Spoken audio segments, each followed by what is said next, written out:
네, 지난 시간에 카다노프의 블록 스핀 트랜스폼에 대해서 이제 공부를 했었는데요.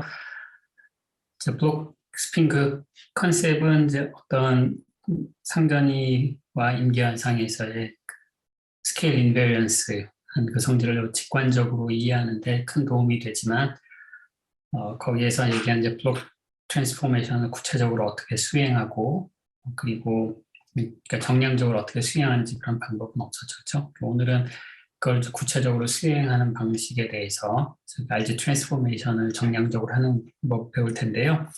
그에 앞서 이 블록 트랜스포메이션의 그 내용을 좀 더 직관적으로 보기 위해서 제가 애니메이션을 이제 준비를 했습니다.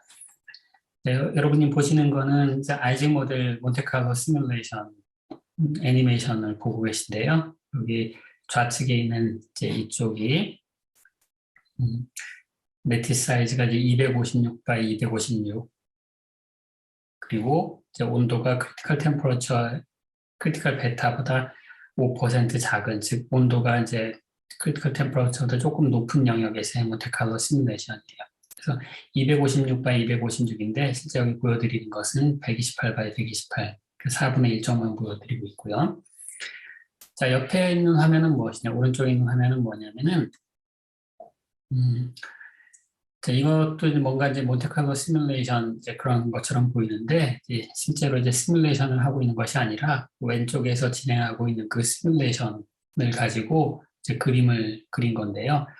이제 카다노프 블록 스핀이라고 하는 게 몇 개의 스핀을 묶어서 하나의 스핀으로 대체하는 거잖아요. 그것을 해서 그림을 그린 거예요.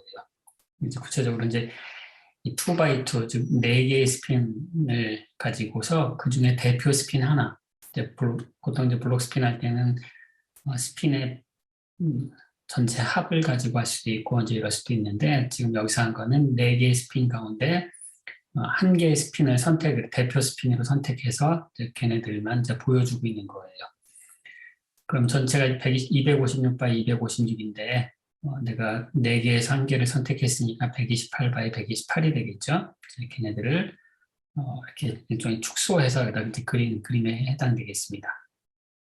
여기 빨간 게 뭐냐? 빨간 선이 뭐냐면은 이 왼쪽에 있는 이 128 전체 256의 4분의 1쪽이 왼쪽이라고 말씀드렸잖아요. 이 4분의 1쪽을 블록 스핀으로 표현한 게 이 빨간 선 안에 들어있는 거예요.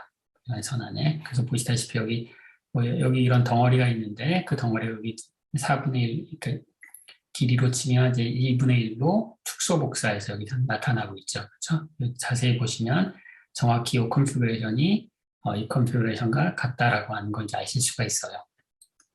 물론 이제 완전히 똑같지는 않죠. 정보를 많이 잃어버리고 그 4분의 1쪽에 인포메이션만 보여드리고 있으니까. 그렇지만 금방 이 두 컨피그레이션이 같은 컨피그레이션이라는 건 알 수 있고. 그럼 여러분 이제 보시다시피 이런 블록 트랜스포메이션을 하면 코릴레이션 렌스가 2분의 1로 줄어든다 라고 말씀드렸는데 그게 이제 정확히 여기 보죠. 예를 들어서 이 클러스터가 이만한 사이즈의 클러스터가 있는데 이쪽에서는 오른쪽에서는 클러스터의 사이즈가 전체적으로 이제 작아 보이죠.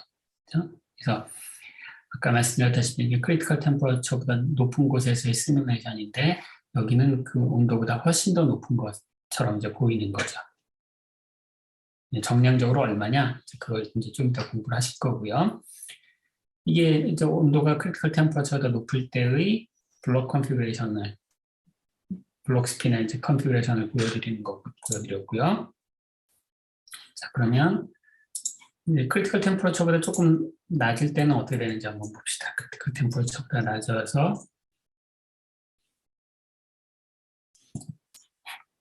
곳에서는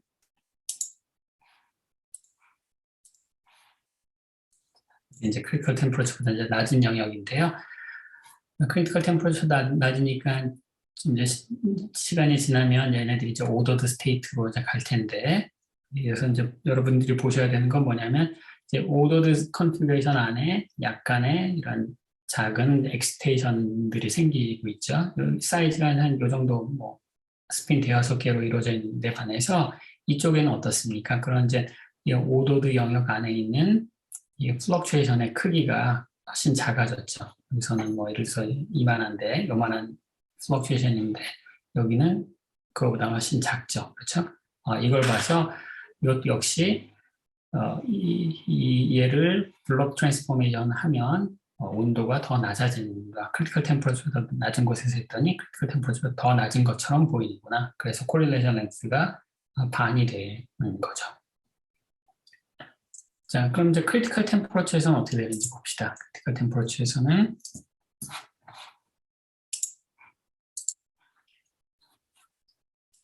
이게 이제 크리티컬 템퍼러처에서의 시뮬레이션, 왼쪽이 시뮬레이션, 오른쪽이 2x2 블록 스핀 트랜스포메이션에서 이제 보여드리는 그림인데, 지금 이제 스테이셔너리 스테이트가 아니어서 조금 더 기다려야 되겠지만, 지금의 경우에는 내가 그 눈으로 랭스 스케일의 인포메이션을 찾으려고 했을 때, 앞의 경우와는 달리 그 크기의 단위가 2분의 1로 줄어든다라고 얘기하기가 상당히 좀 애매하죠. 예를 들어서 여기에 이 정도 크기의 도메인 엑스테이션이 있는데 여기에서도 보면 뭐 그 정도 크기의 요만한 크기의 엑스테이션들이 보이고,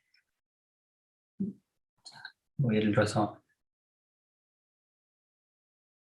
뭐 어떤 도메인 안에 이제 어떤 작은 도메인들이 막 생겨나고 있는데 여기 이 부분하고 이제 이 부분을 보시면 과연 이게 누군가의 축소 복사인가 아닌가를 얘기하기가 상당히 좀 애매하죠. 그렇죠? 그런 의미에서 이 크리티컬 템퍼러처는 코릴레이션 랭스가 무한되기 때문에 이런 블록 트랜스포메이션을 하더라도 처음에 무한되었으면 여전히 무한되어야 되겠죠. 그래서 이런 블록 트랜스포메이션에 대해서 컨피그레이션이 변환됐다라고 하는 걸 이제 느끼기가 어렵고, 그걸 우리가 뭐라고 얘기했냐면 이제 크리티컬 포인트에서 시스템이 스케일 인베리언스가 있다라고 얘기를 해요. 그렇다면 이제 우리가 해야 되는 이제 실제 태스크는 뭐냐면은 우리가 이런 블록 트랜스포메이션을 이제 구체적으로 했고요.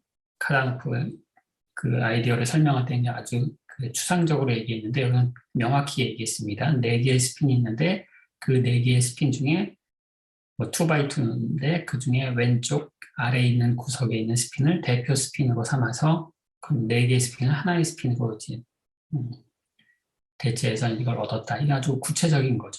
그럼 이제 구체적으로 이런 트랜스포메이션 했을 때 이것의 온도, 얘는 이렇게 내가 그 인공적으로 만들어낸 이 컨피그레이션은 과연 어떤 아이징 모델의 몬테칼로 시뮬레이션에서 만들어낼 수 있는 컨피그레이션과 동등한 것인가? 그 블록 스핀들의 이런 서머 플럭추에이션을 기술하는 해밀턴을 찾아내보자. 그게 이제 위너만 얘기하는 그 트랜스포메이션이 되겠습니다. 그것을 이제 수행을 해보도록 하지요.